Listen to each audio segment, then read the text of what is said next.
Baik. Terus kemudian yang selanjutnya jam berapa? Satu lagi lah ya, satu lagi.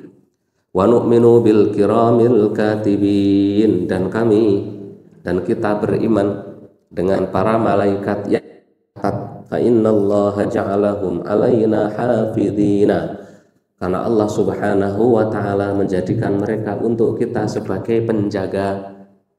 Allah berfirman, wa inna 'alaikum lahafidhina kiraman katibina ya'lamuna ma taf'alun. Dan sesungguhnya atas kalian benar-benar ada para penjaga dari kalangan malaikat.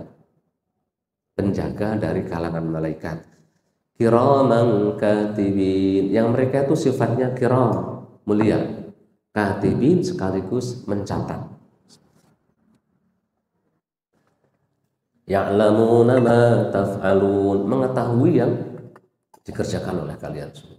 Semua yang kalian kerjakan diketahui oleh para malaikat tersebut. Nah, di antara akidah Ahlussunnah wal Jamaah adalah meyakini adanya para malaikat pencatat yang sifatnya juga kiram, katib dan raqib serta atid. Ma yalfidhu min qaulin illa ladaihi raqibun. Raqib raqabah, atid atadah.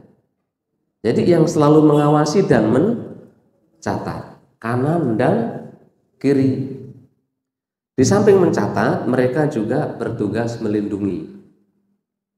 Kalau tidak percaya, orang tidur di semak belukar, yang masih hidup tidur itu kira-kira sering digigit semut atau enggak? Enggak, Pak. Sampai masih hidup tidur di sawah itu, Pak, gelar tikar aja, Pak. Gelar tikar tidur di gubuk di bawah itu enggak digigit nyamuk, Pak. Enggak, bukan nyamuk, apa, semut. Kalau nyamuk emang makanannya darah gitu ya. Semut itu kalaupun gigit paling sampai gara-gara gerak-gerak akhirnya dia ketindihan ya, gigit. Tapi kalau ada orang yang sudah meninggal, semut buru-buru datang atau enggak? Datang. Nah, itu karena ada yang menjaga, malaikatnya menjaga. Orang-orang gila itu yang selama masih hidup ya tidur dimanapun ya enggak digigit, ya biasa baik. Ya, masih dijaga oleh malaikat. Ya sampean itu ketika masih dijaga oleh malaikat, belum waktunya celaka. Lagi jalan ada mangga jatuh, Pak. Kok ya tiba-tiba bisa menghindar? Ada suara kresek dari atas, langsung kita menghindar. Tapi kalau pas waktunya celaka, harusnya nggak menghindar, malah ke kiri, malah kena kepala Pak Cedok gitu. Kalau pas waktunya celaka, waktunya belum celaka, masih dijaga oleh malaikat. Ya dijaga oleh malaikat itu. Ada motor yang mau nabrak langsung bisa menghindar. Pas perang ada peluru yang mengarah bisa menghindar. Ada pedang bisa nangkis, bisa menghindar. Ada tombak bisa nangkis, bisa menghindar. Jadi sampai keterampilan memang ada malaikat yang menjaga. Itu fungsinya para malaikat. Nah kemudian yang dicatat apa? Baik buruk semuanya dicatat. Karenanya kalau kita baca tafsirnya Ibnu Jarir Al-Qurtubi juga menyebutkan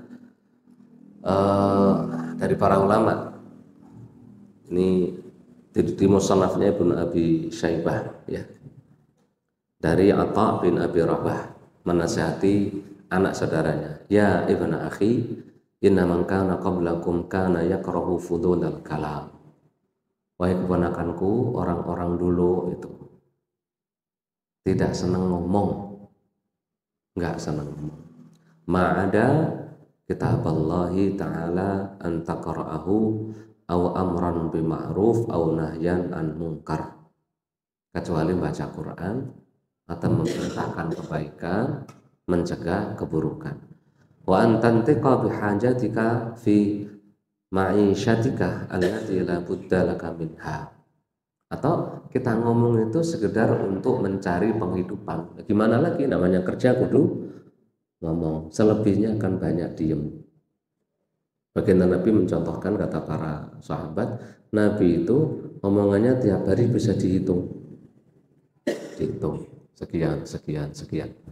Tetapi kan saya emak-emak Pak Ustaz, punya anak kecil, kudu cerewet, gak apa-apa cerewetnya sampean karena ada hajat ya. Karena ada hajat, ada kepentingan, ya wis gak apa-apa sampai nyerewetin anak-anak itu. Kalau gak dicerewetin anaknya merasa kurang disayang, lah ya mana? Ya dicerewetin gak apa-apa. Yang tidak boleh itu ngomong tanpa ada kepentingan. Karena mengapa? Ma yalfizu min qaulin illa ladaihi raqibun atid. Ngomong apapun yang dicatat oleh malaikat Allah Subhanahu wa taala. Jadi catat ini orang Islam saja atau orang kafir juga dicatat. Imam Nawawi berkata dalam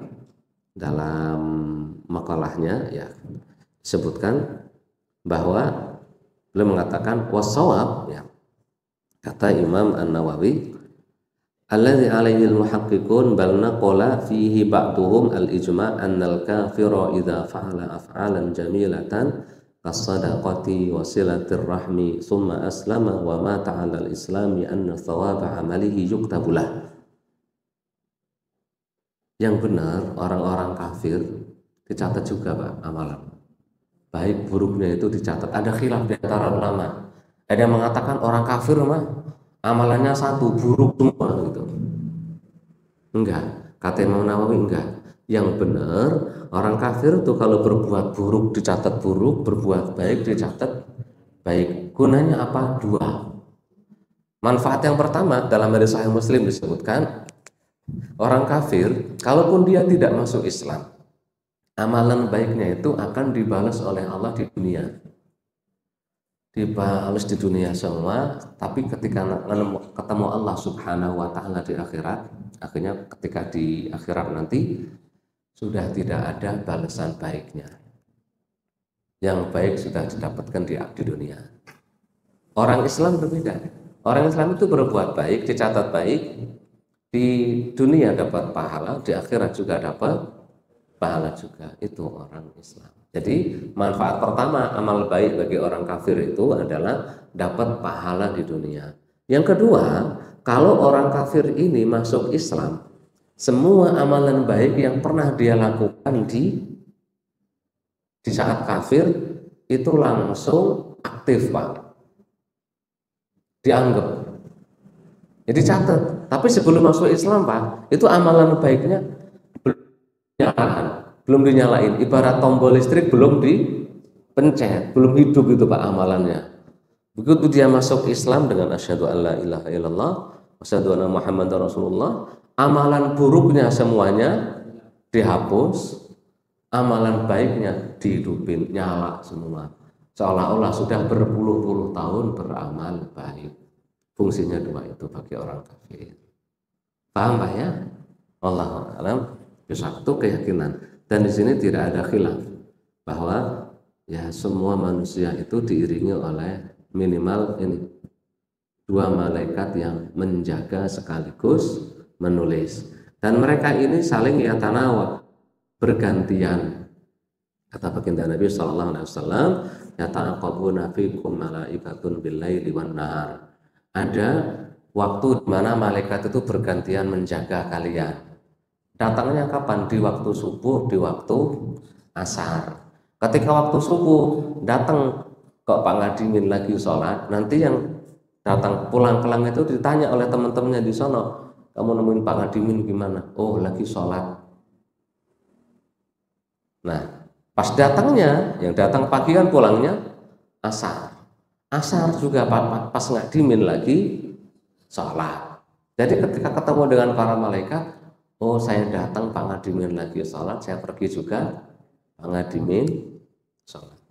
Tapi kalau Pak Ngadimin datang, itu malaikat datang Pak Ngadimin lagi tidur, pulang juga masih tidur, kata malaikat itu saya datang Pak Ngadimin tidur, saya pulang juga masih tidur. Mending tidur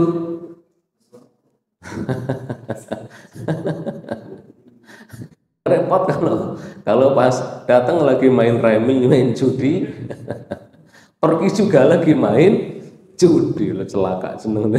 Nauzubillah, naudzubillahi min dijaga. Nah ini dalam tafsir Al-Qurtubi disebutkan riwayat ruwiyah, bahwasanya baginda Nabi ruwiyah itu biasanya dhaif hadisnya ya. Ruwiyah itu biasanya dhaif. Bahwasanya diriwayatkan dalam hadis Rasul bersabda, malaikat penjaga penulis amalan itu tidak akan meninggalkan kita kecuali dalam dua kondisi. Yang pertama ketika buang hajat. Yang kedua ketika sedang sepak bola dengan istri. Ya, itu. Selebihnya ya selalu ada terus. Lah kalau berzina langsung dicatat malahan Pak ya, langsung dicatat. Langsung dicatat malahan karena alhamdulillah. Pas sepak bola kan, kalau sepak bola halal dengan istri maksudnya gitu, baru itu yang ditinggalkan. Nanti kalau sudah selesai baru didatangi lagi. Cuma ini menurut Qurtubi ruwiyah, dan ruwiyah ini biasanya baik. Nah dari sinilah ada anjuran mandi sebaiknya pakai basahan. Tahu basahan ya? Tahu apa basahan itu ya? Kain, sarung atau apa? Dianjurkan. Enggak wajib karena ya enggak nemu hadis yang kuat gitu untuk mewajibkan. Kalau boleh enggak mandi, mohon maaf, tanpa pakai busana, boleh. Lebih afdal lagi mandi itu pakai basahan, lebih afdal. Kalau sekedar boleh ya boleh saja gitu ya. Wallahu a'lam bishawab. Itu mungkin yang bisa disampaikan untuk pertemuan kali ini. Intinya ketika kita sudah tahu bahwa Allah mengutus dua malaikat untuk menjaga, kemudian menulis semua amalan, perkataan, perbuatan kita, ayo sama-sama mikir sebelum ngomong, mikir sebelum berbuat, mikir, karena ya kan ditulis. Tulis itu bukan berarti cuma tulisan loh ya. Kataba yaktubu itu kan jamaah ya jama'u, dikumpulkan. Mengumpulkan amalan kita seperti apa? Wallahu a'lam. Manusia saja itu bisa punya CCTV rekaman. Kira-kira Allah Subhanahu wa ta'ala yang menciptakan manusia bisa enggak mengumpulkan amalan kita melebihi kita? Bisa. Jangan tulis itu cuma tulis kayak kertas dengan kata banyak tubuh itu jamaah ya, disebut kata tudares. Mengapa menulis itu disebut kata? Karena ngumpulin huruf. Iya, alif tambah jim tambah dan sebagainya kan. Jadi dikumpulkan. Jadi kiraman katibin, mulia dan catat, merekam bahasa kita. Bisa dia merekam, bisa mengumpulkan amalan kita semua, dikumpulkan, nanti di akhirat dibuka. Oh ini ternyata si fulan. Ya dulu ya ketika udah dibuka di sana nggak ada yang bisa ngingkari mau ngapain. Memang pernah beli ini nggak ngaku, pernah ngambil duit bapak emaknya nggak ngaku, pernah pakai, kalau santri pernah pakai sendal temennya, diem ngambil ciki-ciki temennya nggak ngomong, ngambil telurnya Anas nggak ngomong kan gitu ya. Lah iya. Yang lain sekolah kira-kira alah ngaku sakit saja, pura-pura sakit, ya ketahuan semua itu nanti, ketahuan. Malam-malam disuruh tidur, masih nyolong-nyolong wifi, ya ada semua itu semua itu ketahuan semua. Disuruh jangan buka medsos, masih medsosan, masih Instagram, masih WA, masih Facebook, iya mufid. Enggak mufid ya, enggak. Enggak, sebagai contoh saja maksudnya. Ya anak muda aja yang udah mikir, apalagi yang sudah tua, ayo mikir Pak ya. Sama-sama mikir dulu, kita pernah salah, kita segera tobat. Ada mungkin dosa-dosa dulu dengan orang lain, segera minta maaf, minta diikhlaskan, dicatat di sono. Lah terus kalau dicatat, ya pasti disiksa. Kalau enggak Allah ampuni. Tapi Allah Maha Ghafurur Rahim. Allah itu Maha Pengampun. Ghafara yaghfiru artinya satara yasturu, Pak. Kalau Allah mengampuni, ghafarallah itu ditutup, ada tulisan. Nah, tulisan Nah kalau tulisannya ditutup dengan kertas lagi putih, kebaca atau enggak? Enggak kebaca. Jadi maksudnya Allah mengampuni itu yang sudah ditulis oleh para malaikat itu nanti ditutup. Nah, ya semoga. Nah, kita pernah punya, enggak ada yang enggak punya dosa kan ya? Enggak ada yang enggak. Ya monggo sama-sama kita sering-sering istighfar ya. Sering istighfar. Minimal berapa sehari itu? 100 kali. Minimal 100 kali. Kata baginda Nabi ayyuhan nas istaghfirullah fa in astaghfirullah bil yaumi mi'ah marrah atau kama qala Nabi. Wahai sekalian manusia, istighfarlah pada Allah. Saya itu istighfar ke Allah minimal 100 kali sehari. Itu Nabi Shallallahu Alaihi Wasallam. Nabi itu nggak punya dosa, maksum. Kalau kita punya banyak dosa, ya wis sering-sering banyak istighfar. Ya berbuat salah lumrah manusia berbuat salah. Tapi setelah salah sebaiknya kita segera istighfar dan tobat pada Allah Subhanahu wa Ta'ala. Lahirannya kita itu nggak pernah takut pada malaikat, tapi takutnya pada sundel bolong ya.